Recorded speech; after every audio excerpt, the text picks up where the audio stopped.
आणखी एक मोठी अपडेट आहे। लाडकी बहिणीचे पैसे 26 जानेवारीपूर्वी मिळणार असं महिला आणि बालविकास मंत्री अदिती तटकरे यांनी सांगितलंय।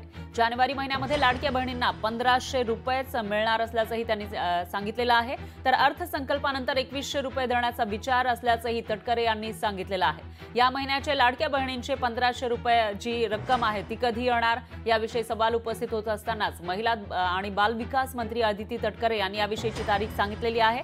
तर 26 जानेवारीपूर्वी हे पैसे मिळतील लाडक्या बहिणींचे असं त्यांनी सांगितलंय। आणि त्याचबरोबर यावेळेला 1500 रुपये मिळणार की 2100 रुपये ज्या पद्धतीने घोषणा केली होती निवडणुकीच्या आधी त्यानुसार 2100 रुपये मिळणार का याविषयी महिलांमध्ये उत्सुकता होती, लाडक्या बहिणींमध्ये उत्सुकता होती। त्याचंही उत्तर अदिती तटकरेंनी दिलेलं आहे। तर जानेवारी महिन्यामध्ये लाडक्या बहिणींना 1500 रुपयेच मिळणार आणि अर्थसंकल्पानंतर 2100 रुपये देण्याचा विचार असल्याचं तटकरे म्हणतात।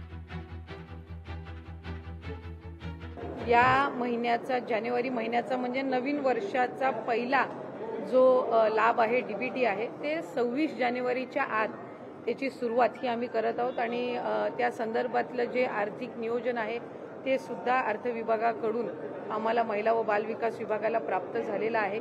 त्याच्यामुळे लाडक्या बहिणींचा जो जानेवारी महिन्याचा लाभ आहे हा साधारणपणे 26 जानेवारीच्या आत त्याची वितरणाची सुरुवात होईल आणि 3 ते 4 दिवसाच्या त्या कालावधीमध्ये ज्या महिला लाभार्थी आहेत त्यांच्या खात्यावर तो लाभ जमा होईल। नवीन अर्थसंकल्प किंवा त्याच्या पुढच्या कालावधीमध्ये या संदर्भातला सकारात्मक विचार जो आहे तो करण्यात येईल।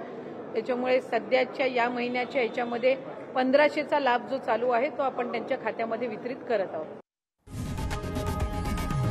लोकशाही मराठी ऐका, पहा, जागरूक रहा।